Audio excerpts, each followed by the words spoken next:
I didn't see it coming. 9 years. No breaches. Not a single leak. Not even a close call. I gave everything to that company. Late nights, weekends, birthdays I missed. All to build something that kept people's money, their futures, safe. And then, one day, just like that, "We're going in a new direction," they said. It wasn't personal, of course. It never is. They said I was too careful, too cautious, too slow for innovation. But what they didn't realize was that the very thing they were dismantling wasn't just a security system, it was my life's work. And the irony? 2 days after they let me go, everything came crashing down. This isn't just a story about cybersecurity. It's a story about being ignored when you're right, about watching something you built fall apart in the hands of people who never cared to understand it. It's about loyalty and pride and walking away knowing you did the right thing, even if it wasn't rewarded.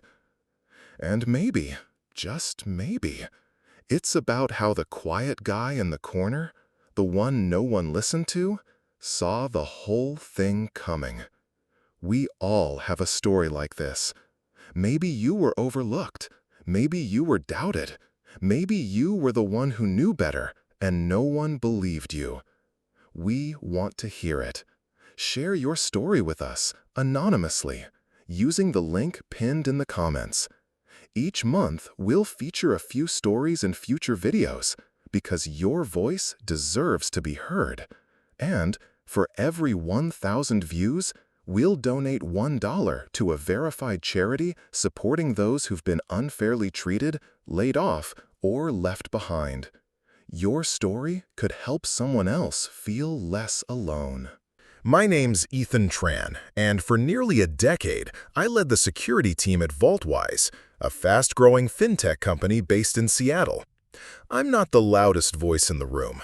I don't interrupt meetings. I don't do flashy slides or TED-style speeches. What I do is build systems that keep people's money safe, quietly, securely. For 9 years, that's exactly what I did. And if you never heard of VaultWise getting hacked, that was the point. Then came Monday.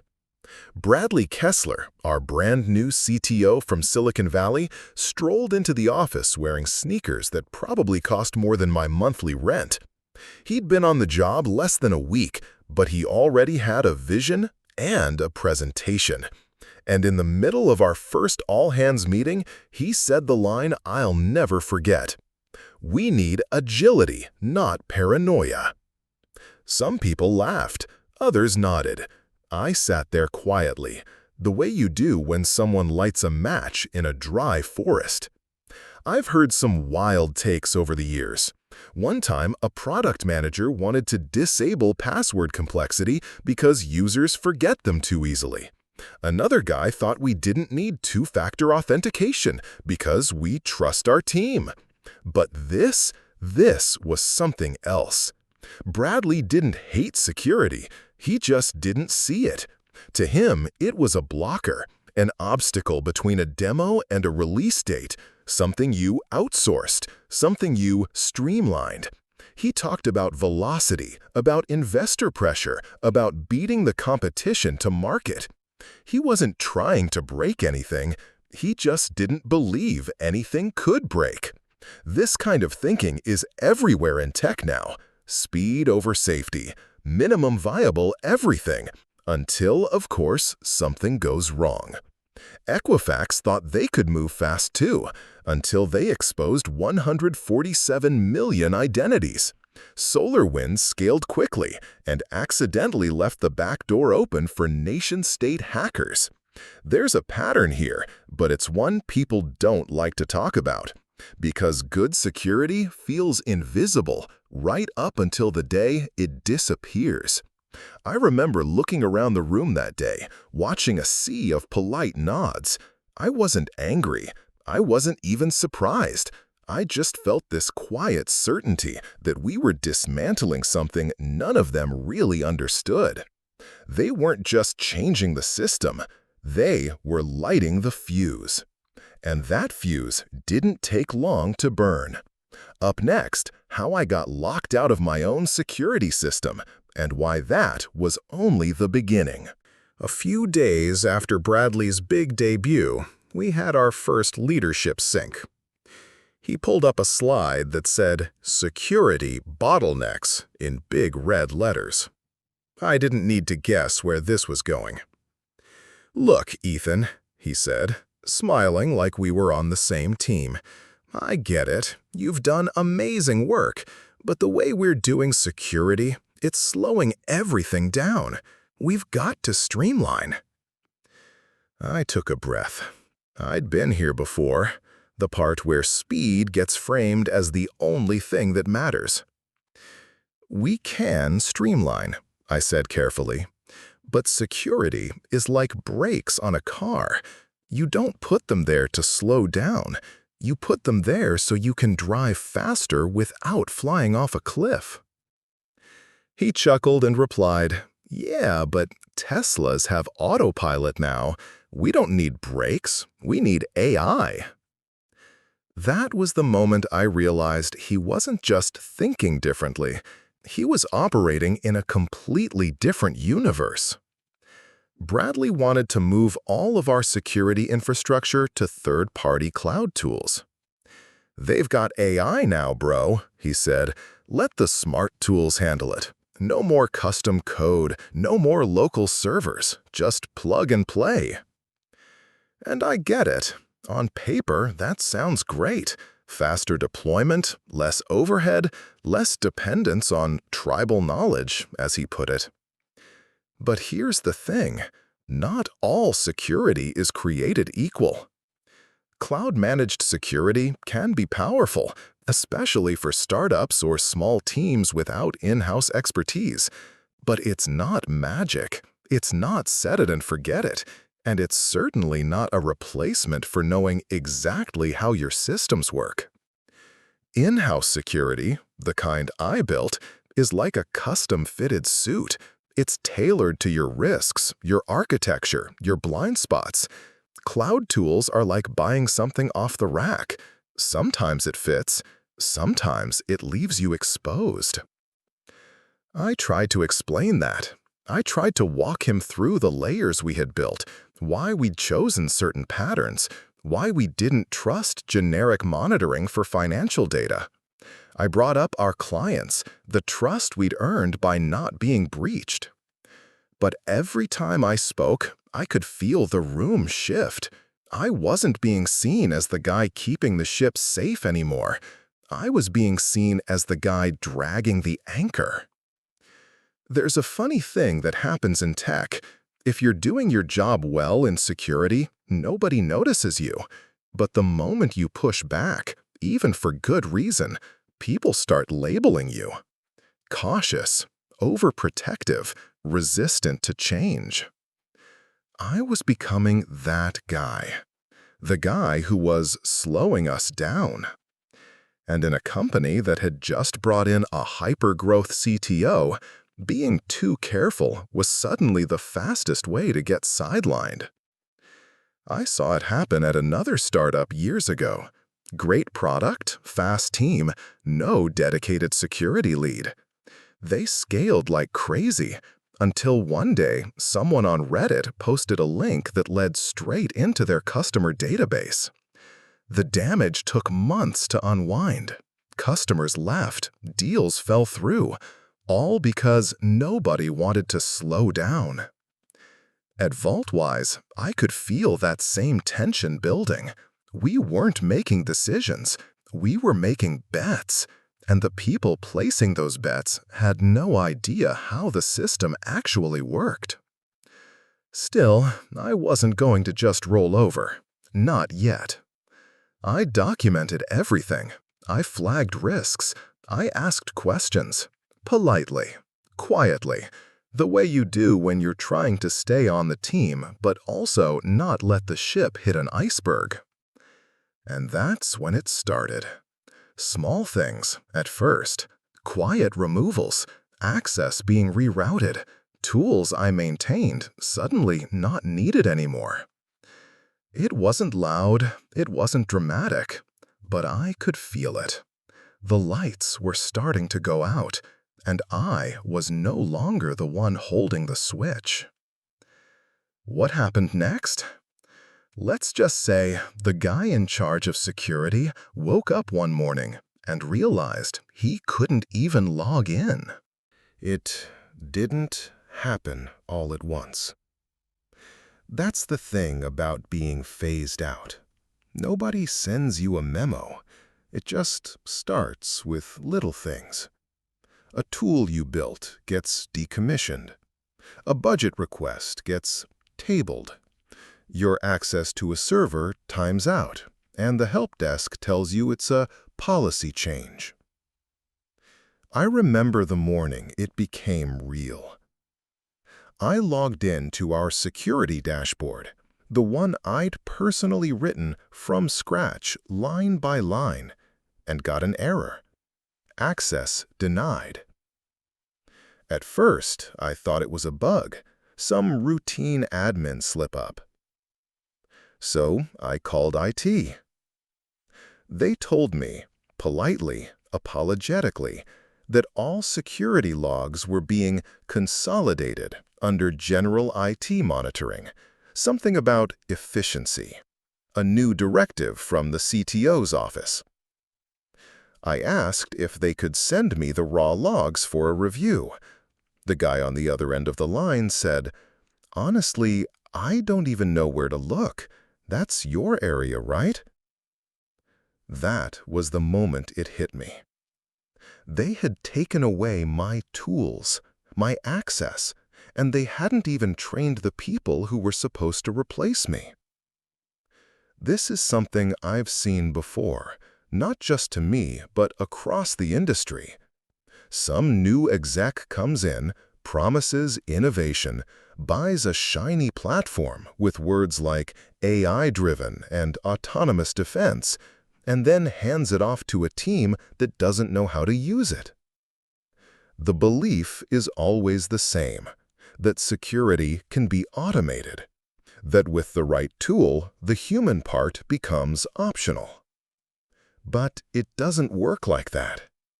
Security isn't just a software license, it's experience. It's knowing what patterns to watch for. It's understanding your own system deeply enough to know when something just doesn't look right. Plug-and-play tools are great until something breaks, and then you realize no one knows how to fix it. The dashboard I'd built wasn't fancy, but it knew our network. It flagged anomalies specific to how we operated. It knew that when the finance server talks to the marketing server at 2 a.m., that's a problem. A generic monitoring tool doesn't know that. It just shrugs. But now, none of that mattered. I was locked out. The system didn't know me anymore, and the people in charge didn't know the system. There's a strange kind of loneliness that comes pushed out quietly. No one yells, no one argues. You just fade, one permission at a time. I started backing up my personal notes, not company data, just methods, diagrams, fragments of architecture I knew no one else fully understood. Not because I had a plan, but because I had a feeling. Because when you build something this complex and then get cut off from it overnight, you don't just lose a job. You lose the ability to keep it safe. And I had this sinking thought in my gut. If something went wrong now, if someone actually tried to break in, would anyone even notice? Turns out they wouldn't have to wait long to find out. Next came the first alarm. Small, quiet, but not random. And I was the only one who saw it. The meeting invite came with no subject. Just a time, a room, and a sinking feeling. I knew what it was before I opened the calendar. You don't get summoned to Conference Room C with the CTO and someone from HR unless the writing's already on the wall. Bradley was already sitting there when I walked in. Across from him was Chloe, fresh out of college, probably her third week on the job. She looked nervous, like she wasn't totally sure what her role in this was. Bradley didn't waste time. "Ethan," he said, "we're restructuring our approach to security." Restructuring. That word again. "We're moving to a more distributed model," he continued. "Security responsibilities will be embedded within each product team." I let that sit for a second. "And the core infrastructure?" "We're migrating to cloud-native solutions with third-party oversight," he said, like he was reading off a press release. I didn't argue. I didn't raise my voice, because I already knew this wasn't a conversation. It was a ceremony. Chloe slid a folder across the table. Severance details. 2 months salary, vesting acceleration. It was neat, polite, even generous on paper. But here's the thing they never understand. You don't replace 9 years of institutional knowledge with a cloud subscription and a job posting. You can't outsource context. I'd spent almost a decade building that system. Not just the code, but the logic, the assumptions, the edge cases. I didn't write everything down, not because I didn't want to, but because every time I asked for time to document it properly, they told me to focus on delivery. Move fast. We'll circle back. Well, now we were circling back, with no map, no instructions, and no one left who knew how it all worked. Startups talk a lot about the bus test. What happens if your lead engineer gets hit by a bus? Can someone else take over? Here's the twist. I didn't get hit by a bus. They walked me out the front door. And nobody passed the test. There's this story on Reddit I read years ago. A DevOps guy quit a company, and within 2 weeks, the whole infrastructure fell apart because no one knew the root key to access the servers. They had to rebuild the entire system from scratch. Took 6 months. When I read that story, I laughed, not because it was funny, but because I understood exactly how it happens. When I handed over my badge, I also handed over 8 logins. Admin credentials, VPN access, monitoring tools. That was the last safety net. Everything else, the system design, the interdependencies, the hard-won shortcuts, those lived in my head. As I walked out, I passed the wall of awards. VaultWise, most secure fintech platform, 5 years running. I didn't feel bitter, just tired. They thought they were simplifying, modernizing. But they weren't clearing the path forward. They were cutting the brakes. I went home, turned off my phone, and sat on my back porch watching the wind move through the trees. I figured it would take a few weeks before the cracks started to show. Turns out, I gave them too much credit. It started the next morning, not with a bang, just a small, silent alert. One of my old tools, the one they didn't know was still running, lit up. And I was the only one who saw it. The funny thing is, the first warning didn't look like a disaster. It was just a quiet blip, a background process flagging an unusual login pattern on one of our East Coast nodes. If you didn't know what to look for, you'd think it was nothing. A ping, a delay, maybe someone working late in the wrong time zone. But I knew better. That alert came from a small piece of code I'd written during a long weekend 2 years earlier. It wasn't even on the official system map, just a personal watchdog that looked for things the commercial tools often missed. I'd left it running as a passive check, a backup to the backup, and now it was blinking. I checked my phone. No texts, no emails, no calls. So I reached out to James, my former direct report. He still had his hands on some of the gear, or at least he used to. He picked up, sounding distracted. "Hey man, you seeing this weird traffic on the East Node?" "I was about to ask you the same thing," I said. "Yeah, IT thinks it's just some flaky Wi-Fi. Might be someone working remote on a bad connection." I almost laughed, not at him, but at the predictability of it. It's an old classic in the world of tech support. Someone says something's broken, and the response is always the same. "Have you tried turning it off and on again?" It's like a reflex. Blame the network, blame the user, blame the cloud. But here's the thing. Real breaches rarely announce themselves with fireworks. They creep in quietly. A single abnormal login, a repeated failed authentication, a file request from the wrong subnet.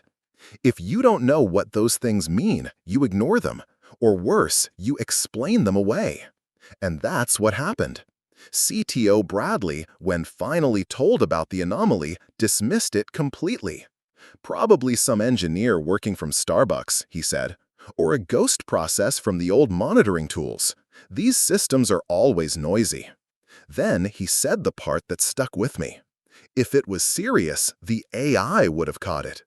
That right there, that was the culture now. A belief that systems should self-heal, self-diagnose, and if they didn't throw a red banner across the screen, well, it probably wasn't important. No one checked the secondary logs. No one traced the request path. No one even thought to dig deeper, except me. And what I saw in that alert, it didn't look like a misclick. It looked like someone had found a door. And the worst part? They had no idea that door was even open. That night, I sat at my desk, staring at the monitor, thinking of every time I'd warned them this could happen. Every memo, every meeting, every raised hand that got waved off as too cautious. I didn't work there anymore, but I knew exactly what was happening. And I knew that if the next piece fell into place, they wouldn't just lose sleep. They'd lose control. And sure enough, the next day, that ghost process came back. But this time, it didn't knock.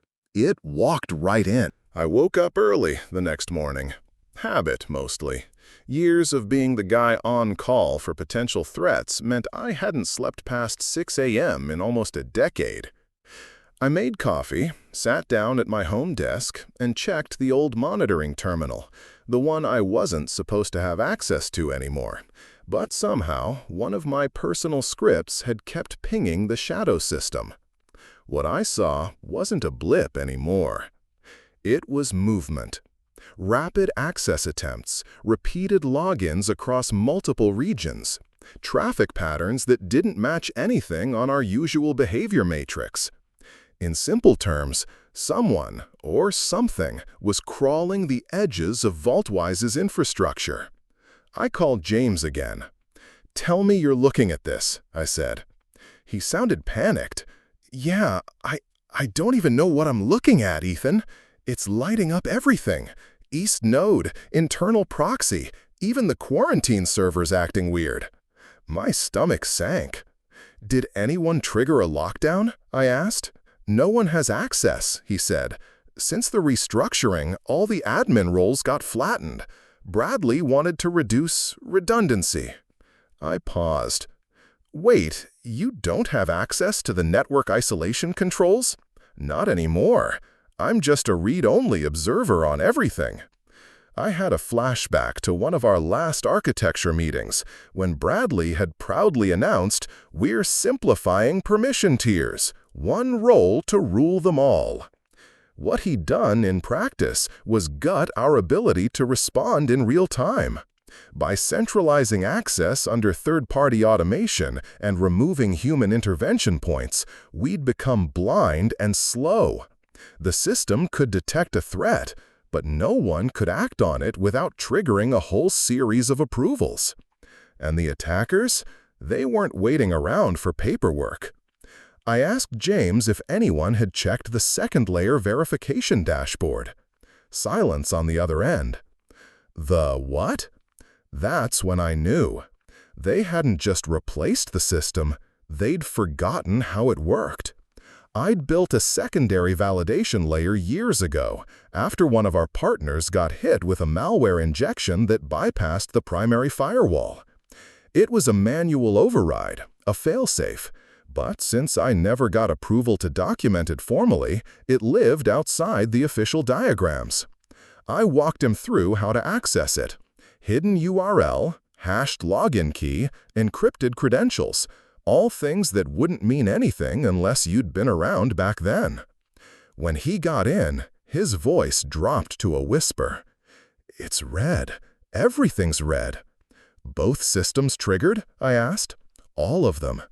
That wasn't a glitch. That wasn't a test. That was a breach, and it was happening now. "Isolate the eastern gateway," I said. "Fail it over to the backup line and kill the external connection." "I don't have those rights," he said. "Bradley never approved the access escalation." And that's when it hit me. They'd stripped out the very people who could respond. The alerts were flashing, the indicators were firing, but there was no one left at the controls. I leaned back in my chair, took a breath, and looked out the window. This wasn't a maybe anymore. They were in. And VaultWise had just become another company that thought security was optional, right up until it wasn't. Next, Bradley would come calling. Not for advice, not for collaboration, for rescue. And I had a decision to make. The call came just after lunch.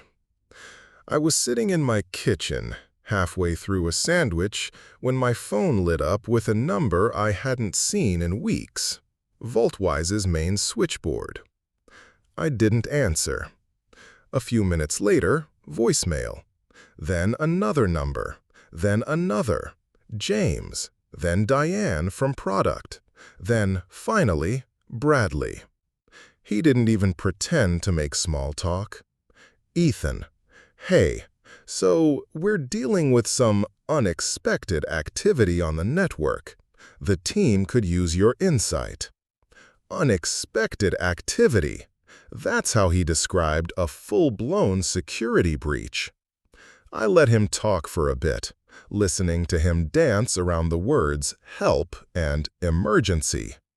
He didn't want to admit it outright. That would be too close to admitting they'd made a mistake. So I made it easy for him. "My consulting rate is $800 an hour," I said calmly. 4-hour minimum, paid up front, and I'll need a signed statement of non-liability. Silence. Then, done. I'll have legal draft it now. No hesitation. No pushback. Just desperation. And in that moment, I understood something that every company eventually learns the hard way. The cost of security isn't just about tools. It's about people. It's about the human knowledge that holds the system together. The little connections, the undocumented quirks, the one line of logic in a sea of code that prevents catastrophe. It's not just a firewall. It's the person who knows how the firewall was wired into the larger machine. And when you let that person go without a plan, without documentation, without any transfer of context, you're not saving money. You're gambling everything. IBM's annual report estimates that the average cost of a data breach is over $4.5 million. And that's just direct loss, not counting lost trust, canceled contracts, or legal fallout. By comparison, $800 an hour is a bargain. I didn't name that rate out of spite. I named it because that's what people charge when they know you have no other option. When you're not just paying for labor, you're paying for access to the one person who actually knows how to put the fire out. And deep down, I think Bradley knew it. They hadn't just fired an engineer. They'd fired the person who knew where all the wiring lived. And now the house was burning, and nobody could find the breaker box. He asked when I could start. "I can't," I said. "What do you mean?" "I've accepted another offer," I lied. "And the severance clause restricts me from re-engaging with VaultWise systems now that I've moved on." That wasn't entirely true. The clause had exceptions for consulting. But I wasn't doing this out of pettiness. I just didn't want to save them from a mistake they'd made with eyes wide open. Bradley went quiet. "Ethan, this is serious." "Yes," I said, "it is." And then I hung up. They thought I was replaceable, a plug in the wall, a line item in the budget. But when things fall apart, you don't call the guy who gave the best pitch. You call the one who knows where the cables run. Next morning, the headlines hit. And the real price of their choices came due. Not in theory, but in full, public view. The next morning, I opened my laptop out of habit. I wasn't looking for anything in particular. Maybe just a headline about interest rates or some new tech funding round. But there it was. VaultWise breach exposes 1.2 million customer accounts. That was the headline. Plain black text on a white background. No drama, no blinking lights. Just the sentence I'd spent 9 years trying to prevent. I clicked. The article described unauthorized access, internal security failures, and potential exposure of sensitive financial data, including transaction history, email addresses, and partial social security numbers. It ended with the line every CEO dreads. VaultWise did not immediately respond to a request for comment. From that point on, it snowballed. Within hours, client calls surged. I know this because Diane, one of the last holdouts from the old team, texted me. "They've lost containment. Clients are demanding answers. No one can find Bradley." By noon, their stock was down 23%. By end of day, it dropped another 10%. And then my phone rang. Again. This time, it wasn't Bradley. It was Stephen Mitchell, the CEO. He didn't lead with pleasantries. "Ethan, I know things didn't end well, but right now our entire company is on fire. Please, we need your help." I could hear it in his voice. Not frustration, not corporate spin, just fatigue. The kind that hits when everything you thought was solid turns to sand beneath your feet. I didn't gloat. I didn't throw anything back in his face. I just asked one question. How many client databases were affected? There was a pause. Then he said, quietly, "At least 40, maybe more. The audit's still ongoing." And I knew what that meant. Not just damage, irreparable damage. The thing people don't always realize is that financial data breaches aren't like password leaks. You can change your password. You can't change your entire financial history. You can't erase the fact that your account movements are now out there, tied to your name, your email, your pattern of life. Back in 2017, Equifax lost control of 147 million consumer records. It cost them more than $700 million in settlements alone. They spent years rebuilding trust, and for many people, they never got it back. VaultWise wasn't even half their size, which meant their margin for error was even smaller. And now, it was gone. Stephen asked what it would take to bring me back, even temporarily. "Name your terms," he said. "Anything." But it was too late. It wasn't about money. It wasn't even about pride. It was about trust. And you can't outsource that either. So I thanked him for calling, told him I truly hoped they'd recover, and hung up. The breach wasn't the shock. The shock was how quickly everything fell apart once the system lost its memory, the people who knew how it actually worked. People like James, like Diane, like me. They'd want it simple, streamlined, scalable, but what they got was silent and broken. And next, well, the damage was just beginning. Because when data goes missing, auditors come calling. And when auditors start digging, they don't stop until they hit bedrock. A week after the VaultWise headlines broke, I got a message on LinkedIn. It was from someone I'd admired for years, the CTO of CyberSec, a boutique security consultancy that worked with high-stakes financial institutions. The kind of firm that didn't chase hype, didn't slap AI on every landing page. They were known for being boring, and in cybersecurity, boring is beautiful. Her message was short. Heard you might be available. We should talk. By the end of the week, I was sitting in their Seattle office, holding an offer letter that made my jaw drop. Salary? Double what VaultWise ever paid me. Title? Director of Secure Infrastructure. Team size? 12. My call on hiring. It was the kind of offer you don't say no to. But it wasn't the money that got me.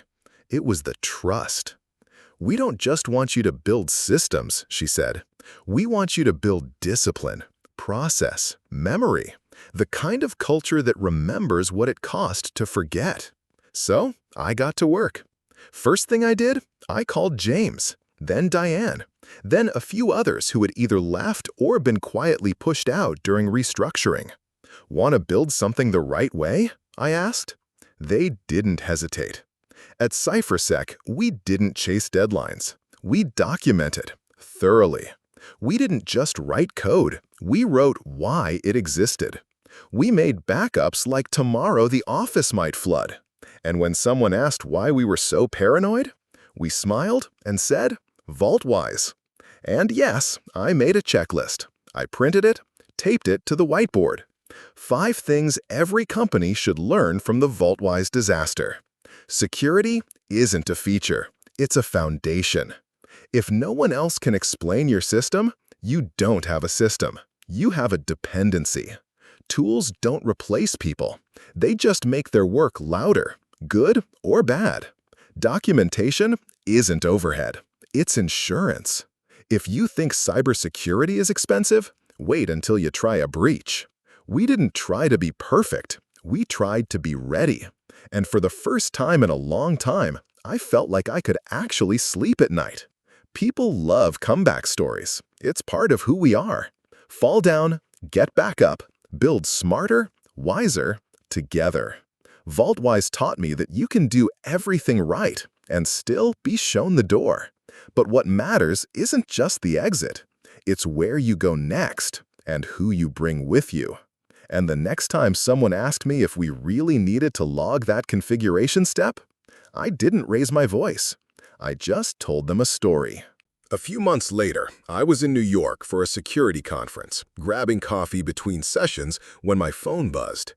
It was a number I hadn't saved, but I knew who it was. Stephen Mitchell, the VaultWise CEO. He got right to the point. They finally closed the acquisition deal this morning, he said quietly. We're being folded into a larger financial firm, brands being retired, techs being absorbed. I nodded, though he couldn't see me. That's a tough one. There was a long pause on the line. Then he said something I didn't expect.